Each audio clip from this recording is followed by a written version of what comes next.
Welcome to Weekly Digest, where we highlight the works of ministers of government as they push the administration's development agenda. The National Assembly on Monday approved an additional $44.8 billion for major transformational work in the housing and water, education, public works, local government, and other sectors.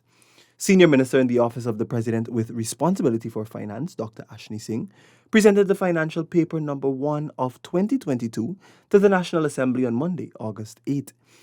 Of the amount approved, some $4 billion will be invested into the Guyana Power and Light GPL to improve the operations of the power company to better serve Guyanese. The Guyana Power and Light Inc., to give one example, had accumulated only from its public sector entities receivables in excess of $12 billion, amounts that were due to the GPL and that were not being paid, which resulted in a tremendous liquidity and cash flow crisis at the company. And in fact, this was a cascading problem because amongst the entities that owed the GPL were in turn a number of other agencies who were in similar states of financial distress. Some 103,000 Guyanese will soon enjoy improved water quality as government commits to constructing 7 new water treatment plants in several coastal areas. This was disclosed by Housing and Water Minister Colin Crowell as the $4.2 billion supplementary budget for coastal water supply was being scrutinized. GWI is working with a 2021-2025 plan. And in that plan, we have cost, whether it is for ensuring first time access to water, whether it is for ensuring that we can improve the service, and whether we are talking about the quality of the water. We have cost all of that. The National Assembly also approved the sum of $3 billion to further improve the lives and livelihood of Amerindians in hinterland and remote communities. The supplementary fund was a commitment made to Amerindian leaders by His Excellency Dr. Mohammed Irfan Ali during the recent National Tushaus Council conference. Defending the sum, Amerindian Affairs Minister Pauline Sukai explained that a master plan to bring more development opportunities to Amerindian communities was derived from Tushaus at the NDC meeting, which the massive allocation will greatly complement. Many of the issues that occurred in the master plan of action revolve around a number of sectors and issues. In this area, we will have attention and focus and priority being placed to agriculture and food security,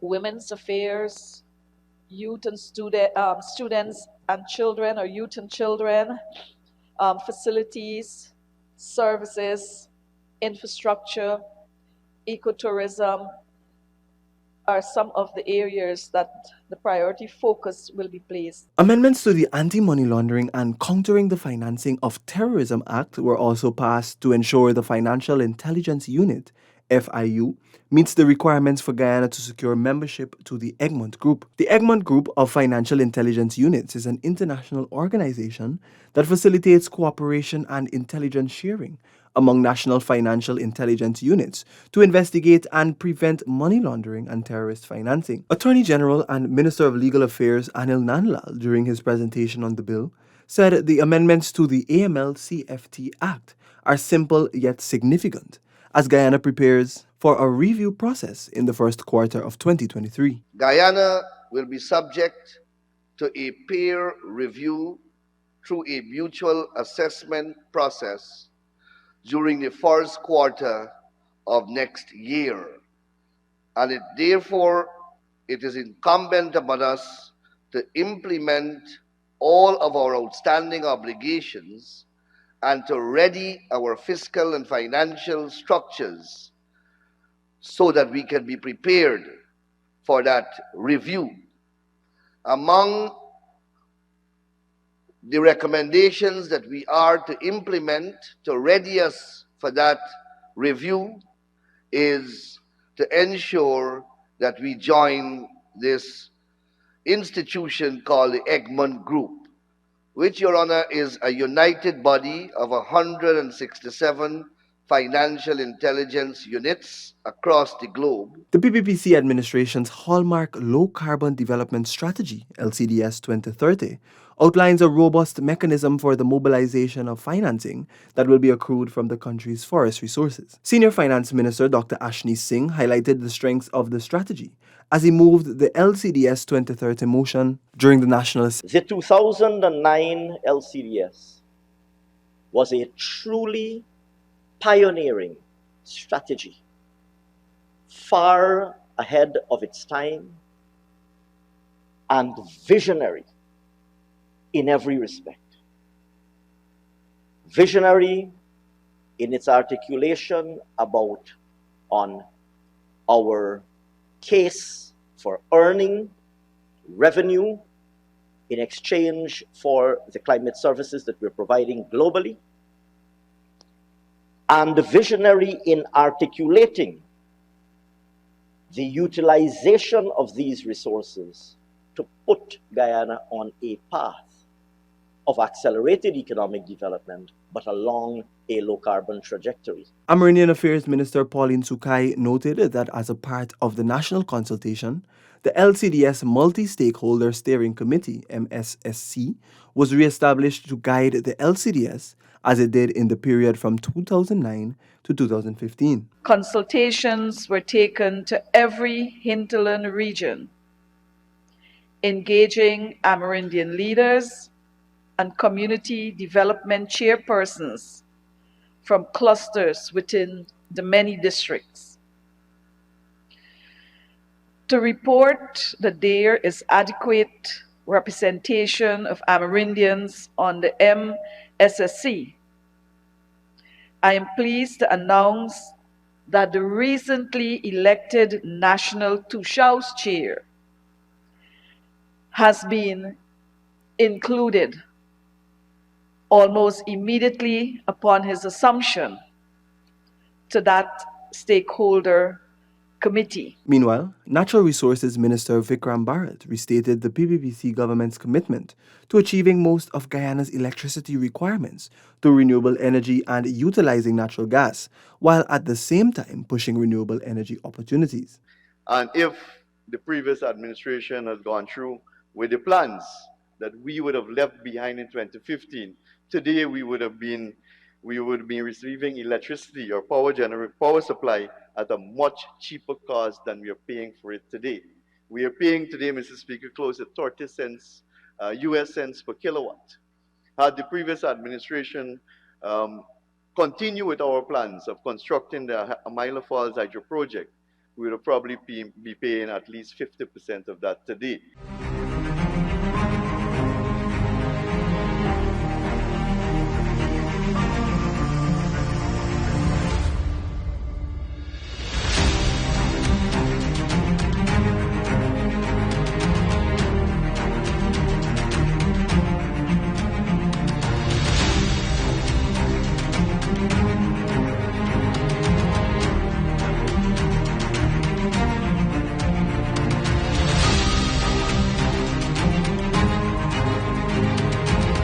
The Industrial Hemp Bill was successfully passed in the National Assembly.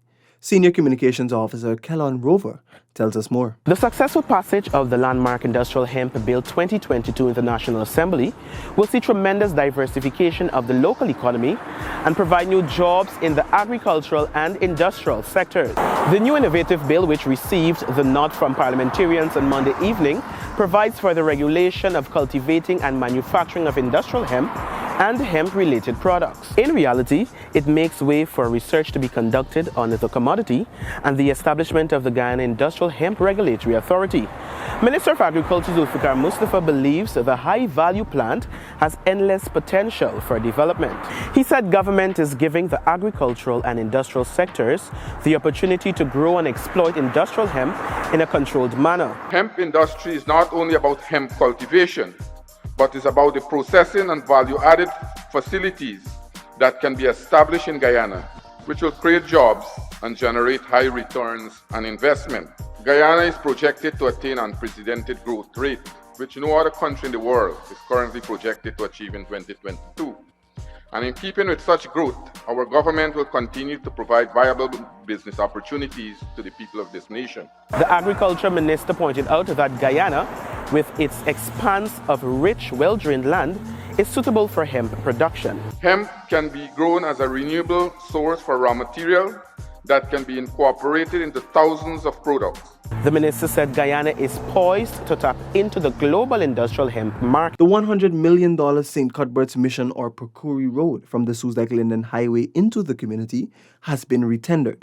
This is as a result of works being terminated due to the inability of the contractor to complete the works. This was also announced by Minister of Public Works Bishop Juan Edgell in the National Assembly on Monday. That contractor was unable, incapable, and ill-equipped to execute those works. The Honorable Deputy Speaker would be able to concur that I went to Purkury, met with the community, sought to resolve some of the issues, engage the contractor to hire some of the local people who know the area, know where the washouts are, so that they could be involved in the project so we could get it moving.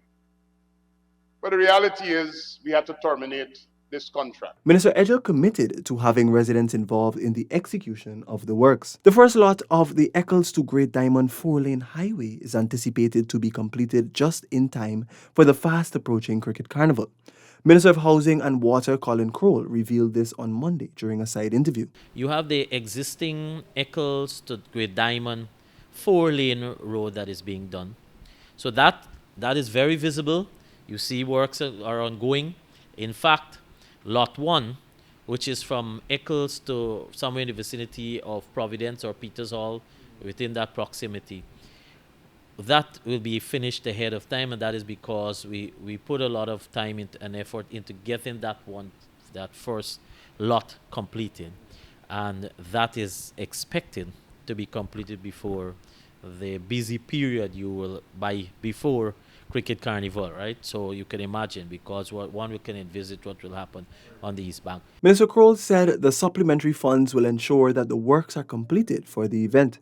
The project is expected to ease the flow of traffic during the cricket period. Guyana on Tuesday received more doses of Pfizer vaccines. Here is more. 52,800. That is a number of vaccines that were just donated by the United States government in collaboration with PAHO WHO to Guyana's Ministry of Health. First of all, let me say a big thank you to the government and the people of the United States. At the end of July, all our pediatric vaccines came to an end, and we were really out of vaccines. So this was really a very, very timely donation.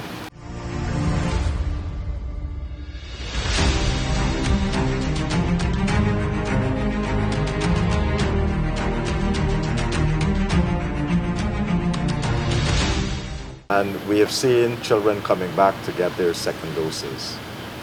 What is very interesting is that in some of the interior areas, like in Region 9, there have been really good uptake of these children vaccines. So we have seen a lot of children coming out, getting the vaccine.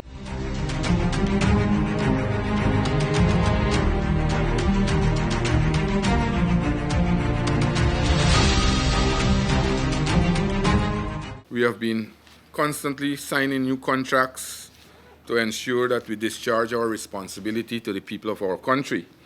And you are who are contractors and whose contracts were awarded to are person that we have chosen to ensure you help us to execute our work program in a timely manner. Minister of Agriculture Zulfikar Mustafa. He was at the time addressing a number of successful bidders who were present on Tuesday to ink contracts for several critical projects to further develop the agriculture sector. 13 contracts were signed, totaling over $610 million. The contracts cater for the supply and delivery of several critical equipment as well as the construction and rehabilitation of vital infrastructure. So I am appealing to you that let us ensure that we work in a very diligent manner. We know for a fact that the Ministry of Agriculture normally conclude its work program by the end of November. And let us keep that tradition. Let us ensure that we work together. If you have any issue and you can't resolve it with the officers or the permanent secretary, my office is always open. The signing ceremony was held in the ministry's boardroom. Residents of Lenora and surrounding communities can now benefit from improved healthcare with the recommissioning of the newly retrofitted $915 million Lenora Cottage Hospital in Region 3 on Tuesday. Prime Minister Brigadier Retired Mark Phillips said the smart facility is a commitment of the government to provide improved health services. As a government, we believe that it is our responsibility to provide adequate levels of health care as an utmost priority to all our people. As mentioned by previous speakers, our government's commitment along this thrust is defined, as you heard earlier, in our pioneering National Healthcare Modernization Program. Minister of Health Dr. Frank Anthony said with the modernization of the hospital comes a great need for citizens to receive improved services from healthcare providers. Making sure that when people come to our facility, that we are able to give good service. Now, good service is not only about the technical know-how. A lot of times, good service starts with how you treat people. That is very important. A new ambulance was also handed over to the hospital. Minister of Local Government and Regional Development, Nigel Dharmlal, Minister within the Ministry, Anand Prasad, British High Commissioner Her Excellency Jane Miller, and other officials were in attendance. Mainstay Wayaka is Amerindian Heritage Village 2022. The announcement was made by Minister Pauline Sukai at the Umane Yana on Tuesday during an event to observe International Day of the World's Indigenous Peoples. Minister Sukai said this year's celebrations will deliver the Amerindian culture in a well-packaged form. September month will bring a whole package of what the Amerindian traditional knowledge is about, what the indigenous culture is about, and what our tradition and custom is like. We will be able to introduce to this country again our unique dances, our music, our food, and of course, the treasure of the way we work, the way we live as one. The celebration starts with an Amerindian religious service on August 31, with many other activities leading up to the Village Day on September 10. The celebrations will conclude with the traditional Heritage Games on October 9. The recently passed Mental Health Protection and Promotion Bill will make mental health services more accessible to persons in all parts of Guyana. Minister of Health Dr. Frank Anthony on Wednesday noted that enshrined in the law is a series of rights for mental health patients, among them access to care and treatment. One of the things that the ministry would be doing and have started to do is to make sure that mental health care is incorporated into our primary health care system. By doing that, more people in remote locations and so forth would now have access to mental health care. The ministry plans to provide treatment and care closer to home. In the case of institutionalization, assessments of the patients will be conducted to have them released as soon as they are better. As Guyana prepares to host matches in this year's Caribbean Premier League, CPL, including the finals, patrons are being encouraged to mask up and get boosted to protect themselves against COVID-19. Minister Anthony noted that the BA.5 subvariant of Omicron, which is currently in circulation, is easily transmissible and can affect persons who were previously infected. I think we have to get people to exercise more caution. So there's nothing wrong if you're going to the match and you want to wear your mask. Although a lot of people have now dispensed with mask wearing. But it is going to be safe, especially when you're among a lot of people, to be able to wear your mask to prevent yourself from getting infected. The version or the variant or the subvariant that is now circulating, the BA.5, is more contagious. It has been more transmissible than all previous variants. The minister noted too that visitors are still required to show proof of vaccination and follow the other existing guidelines. British Airways is expected to begin flights to Guyana early next year. This was announced by Public Works Minister Bishop Juan Edgell during a media conference on Wednesday. We are gathered today to announce the successful completion of negotiations, and today, 10th of August, tickets for Guyana and for London via British Airways goes on sale. British Airways is the new carrier to enter the Guyana market.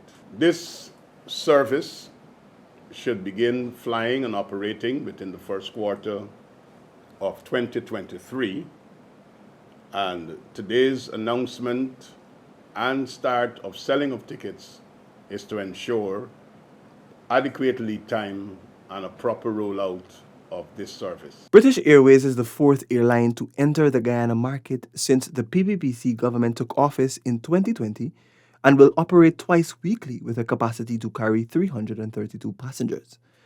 Tourism Industry and Commerce Minister Onij Walron noted that the addition of the airline means a lot for tourism in Guyana. She noted it also makes it easier for the over 30,000 Guyanese residing in the UK to return to their homeland. So the investment that we make in infrastructure is all tied into the vision of tourism, and that the vision of tourism is for Guyana to become the premier tourist destination in the world. Minister within the Ministry of Public Works, Deodat Indar, in brief remarks, noted that the addition of the airline is long overdue. But it's a testament of Guyana being that investment destination that everyone is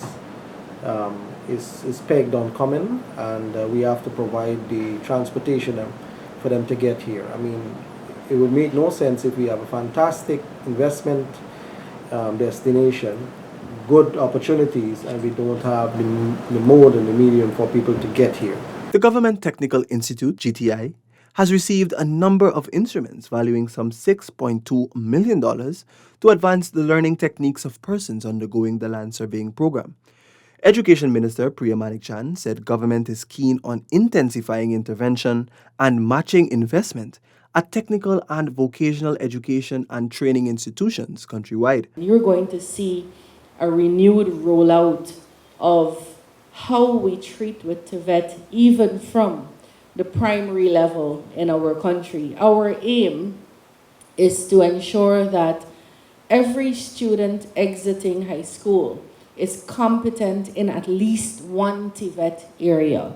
And that tells you of our understanding. Minister Manikchand stated that the gifts came at a perfect time when government is expanding the GTI to accommodate about 1,000 persons from March 2023. Government is once again alerting commuters that it has not approved any increase in public transportation fares. Public Works Minister Bishop Juan Edgell made this clear during a press conference on Wednesday. We have made it very clear. We are not authorizing any increase of fares. The statement by the minister comes on the heels of complaints by commuters that operators of public transportation are hiking their fares, citing the rise in cost of living. The claim by the operators was dismissed by the minister. The government, through the Central Housing and Planning Authority, CHPA, on Thursday, delivered on its promise to provide fair compensation to 20 squatters of Amelius Ward, Linden, Region 10. These residents were displaced to make way for the construction of an access road leading into the new housing scheme. Spearheading the exercise was Minister of Housing and Water, Colin Crowell. We've kept to our word, and to let you also know that that is how we will operate as a ministry, and this is how we will operate as a government. We've committed that the development for our sector, the housing sector, is similarly for like in every region, and Region 10 is no exception. We don't just want to allocate, we have to do the infrastructure work. We want to give you a complete scheme that will see the road networking, the drainage networking, the utilities, meaning electricity and water. In order for us to do that, then there may be some inconvenience, and that's I will want everybody to understand. No one wants to develop or to leave an area undeveloped. The minister explained that close to $4 million is being expended for the first phase of infrastructural development in the area. Additionally, 100 houses will be constructed at Amelia's ward and will ensure residents benefit. Persons living with disabilities will be further empowered as the sod was turned for the construction of a spanking new state-of-the-art business center in Region 6. The center is going to be established at Palmyra Village, East Berbice Quarantine, opposite the Berbice Bridge entrance. First Lady Arya Ali said the center is expected to see the improvement of the lives of persons living with disabilities since it is the first of its kind in Berbice. Apart from that, we will want to ensure that these persons benefit from training, technical training, and social support so that they can be empowered to lead their own lives. As it is, the majority of persons with disabilities live in relative poverty. That is because a disability increases the risk of poverty through lack of employment and education opportunities, lower wages, and increased cost of living because of that disability. That is why the empowerment of persons with disabilities is important to redefine their possibilities. Persons with disabilities must be empowered through effective engagement in economic, social, and political life, where often economic empowerment has been widely recognized as a key factor for enhancing the autonomy of persons with disabilities and their full participation in society. Human Services and Social Security Minister Dr. Findia Prasad said that this government is making the vulnerable groups become independent. I usually use the tagline, moving from a state of dependence to independence, and that is what this project at this site is going to do.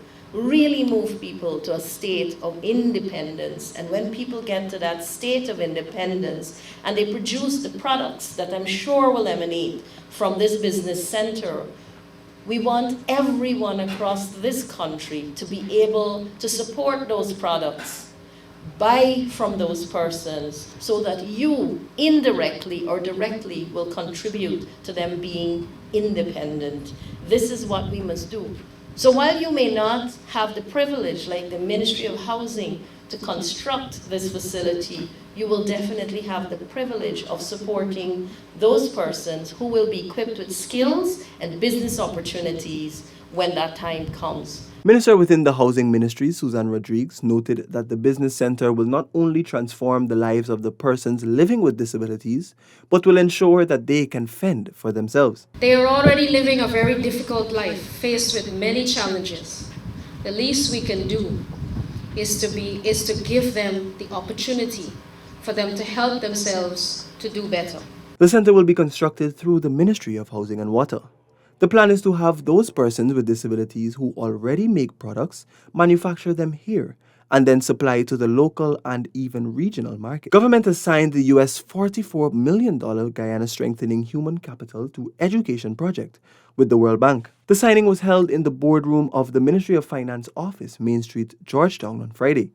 Education Minister Priya Manikchand said the initiative will see the further development of Guyanese as the country advances. The government of Guyana is very clear that in this new Guyana we're building out, it will be people-centered.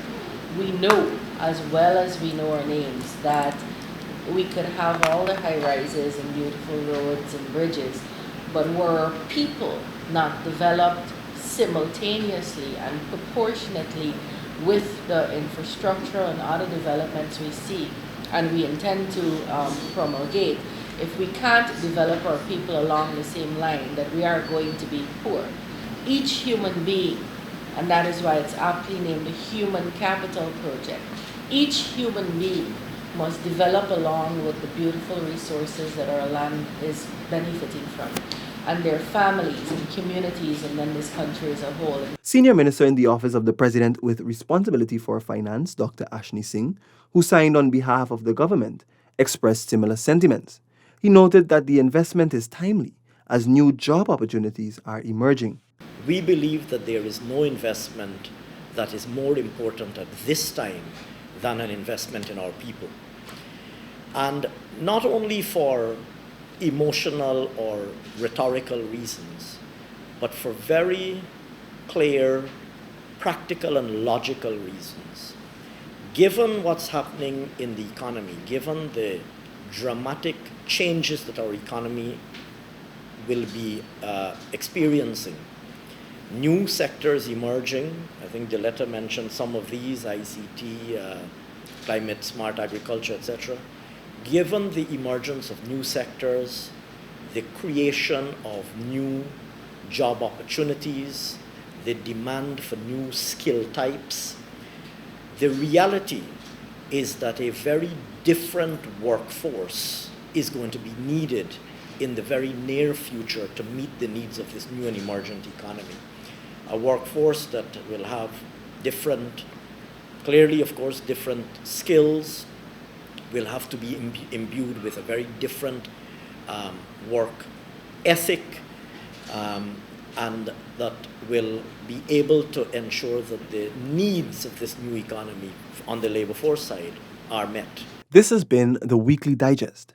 For more information, visit dpi.gov.gy or visit the Department of Public Information's Facebook page. I'm your host, Shakwan Gill, saying goodbye for now.